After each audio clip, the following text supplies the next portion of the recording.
તમારા ઘરમાં આશીર્વાદ લાવવા માટે દરરોજ કરો આ 25 કામ। વાસ્તુશાસ્ત્રમાં જીવનમાં સુખ અને સમૃદ્ધિ લાવવા માટે ઘણા ઉપાયો સૂચવવામાં આવ્યા છે।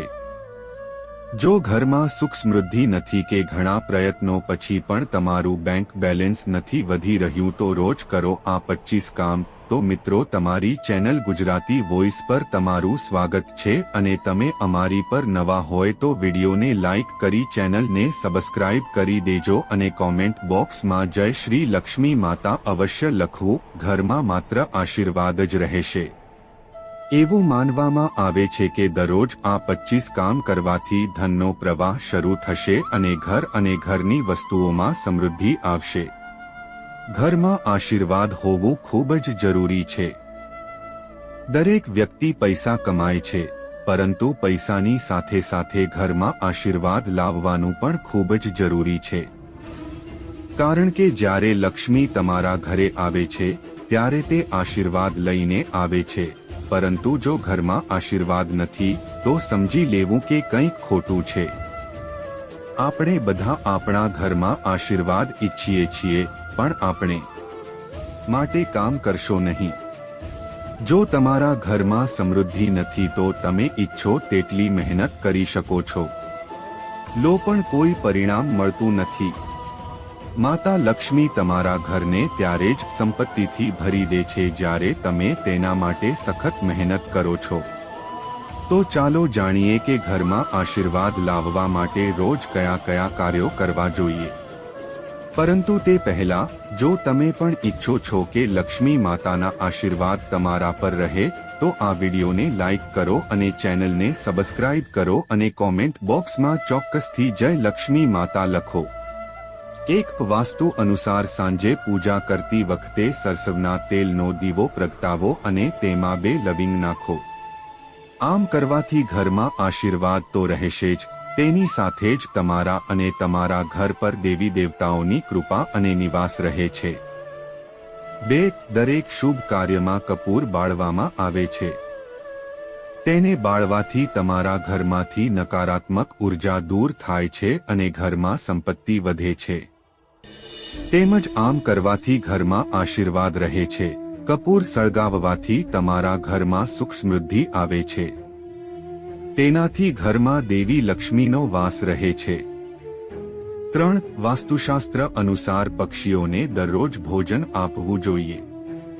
આમ કરવાથી તમારા ઘરમાં સુખ સમૃદ્ધિ રહે છે અને કુંડળીના દોષ પણ દૂર થાય છે। આવું કરવાથી તમારા ઘરમાં પ્રગતિ થાય છે અને ઘરમાં સમૃદ્ધિ પણ આવે છે। 4. વાસ્તુ અનુસાર માતા ગાયને પહેલો રોટલો ખવડાવવો ખૂબ જ શુભ માનવામાં આવે છે। એવું કહેવાય છે કે આમ કરવાથી બધા દોષ દૂર થાય છે અને ઘરમાં સુખ, સમૃદ્ધિ અને આશીર્વાદ વાસ કરે છે। તેની સાથે તમને પુણ્યની પણ પ્રાપ્તિ થાય છે અને ઘરમાં ખુશીનું વાતાવરણ રહે છે। 5. વાસ્તુ અનુસાર સાંજના સમયે ઝાડુ ક્યારેય ન કરવું જોઈએ। આમ કરવાથી દેવી લક્ષ્મી ઘરમાંથી પરત આવે છે અને ઘરમાં ગરીબીનો વાસ થવા લાગે છે। આમ કરવાથી ઘરમાં સુખ સમૃદ્ધિ નથી આવતી। 6. ઘરની ઉત્તર પૂર્વ દિશામાં ડસ્ટબિન કે કચરો ન રાખવો જોઈએ। કહેવાય છે કે અહીં ગંદકીના કારણે ધનનો નાશ થાય છે। તેથી વ્યક્તિએ દરરોજ ઘરની સ્વચ્છતાનું ધ્યાન રાખવું જોઈએ। 7. વાસ્તુશાસ્ત્ર અનુસાર જો ઘરના નળમાંથી પાણી ટપકતું રહે તો તમારે આર્થિક નુકસાન સહન કરવું પડી શકે છે। એવું માનવામાં આવે છે કે ટપકતા નળથી ધીમે ધીમે ધનની હાનિ થાય છે અને જો ઘરમાં સુખ સમૃદ્ધિ ન હોય તો જલ્દીથી તેને ઠીક કરી લેવું જોઈએ। 8. બેડરૂમના પ્રવેશદ્વારની સામેની દિવાલના ડાબા ખૂણા પર ધાતુની વસ્તુ લટકાવી દો। વાસ્તુશાસ્ત્ર અનુસાર આ સ્થાનને ભાગ્ય અને સંપત્તિનું ક્ષેત્ર માનવામાં આવે છે। 9. જો તમે ઈચ્છો છો કે તમારી સંપત્તિ વધે અને બચત થાય તો તિજોરી અને અલમારી જેમાં પૈસા રાખવાના છે, દક્ષિણની દિવાલને આ રીતે રાખો। ધ્યાન રાખો કે તેનું મુખ ઉત્તર તરફ હોવું જોઈએ, કારણ કે સલામતનું મુખ દક્ષિણ દિશામાં હોય તો ધન રહેતું નથી। 10 ઘરની દક્ષિણ પશ્ચિમ દિશામાં શૌચાલય અથવા પાણીની ટાંકી હોય તો પૈસા અટકતા નથી. તૂટેલી પથારી અને પથારી ઘરમાં ન રાખવી જોઈએ, તેનાથી આર્થિક લાભ ઓછો થાય છે અને ખર્ચ વધે છે. 11 વાસ્તુશાસ્ત્ર અનુસાર દરરોજ ઘરની સફાઈ કરો. ઘરની ઉંબરીની પૂજા કરવી જોઈએ. ઘરના મુખ્ય દરવાજાની તેની આસપાસ સ્વસ્તિક ચિહ્ન બનાવો અને દેશી ઘીનો દીવો પણ પ્રગટાવો. આ સાથે દરરોજ સવારે અને સાંજે કપૂર સળગાવો. એવું માનવામાં આવે છે કે કપૂર સળગાવવાથી ઘરમાં સકારાત્મક ઉર્જા આવે છે. 12 તમારી સંપત્તિ વધારવા માટે દરરોજ હનુમાન ચાલીસાનો પાઠ કરો. 5 મંગળવારે વડના પાન પર લોટનો દીવો પ્રગટાવો અને તેને હનુમાનજીના મંદિરમાં રાખો. ધાર્મિક માન્યતાઓ અનુસાર ભગવાન હનુમાનની વિશેષ પૂજા કરવાથી ધનના માર્ગો ખુલવા લાગે છે. 13 ભોજન કરતા પહેલા અગ્નિદેવને અર્પણ કરો. એવું માનવામાં આવે છે કે અગ્નિથી પકવેલા ભોજન પર અગ્નિનો પ્રથમ અધિકાર હોય છે.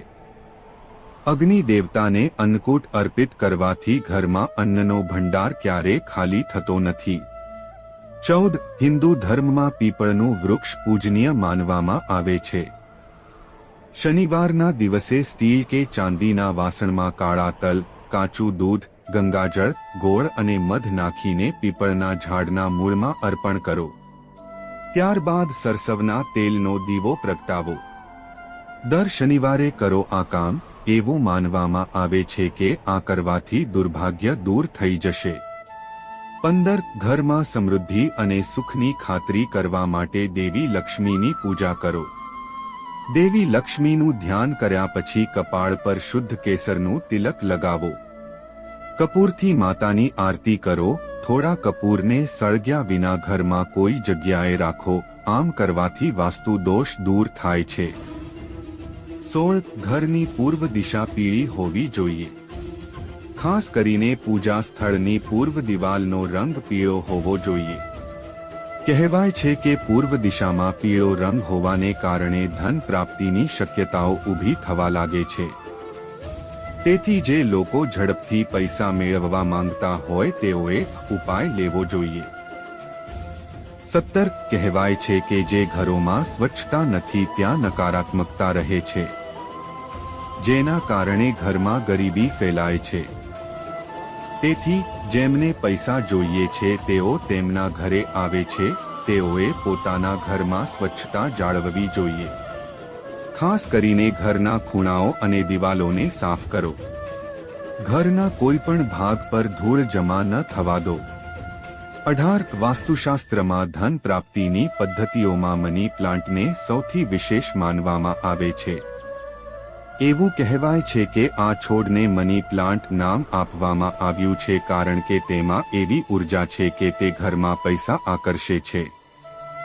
જે લોકો ધન પ્રાપ્તિ કરવા ઈચ્છે છે તેમણે પોતાના ઘરના ઉત્તર પૂર્વ ખૂણામાં મની પ્લાન્ટ રાખવો જોઈએ.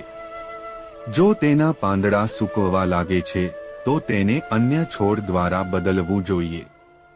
19 મોટા ભાગના લોકો તેમના ઘરનો કચરો તેમના ધાબા પર રાખે છે, પરંતુ વાસ્તુશાસ્ત્ર અનુસાર આવું ન કરવું જોઈએ. છત પર કચરો રાખવાથી ઘરમાં ગરીબી આવે છે.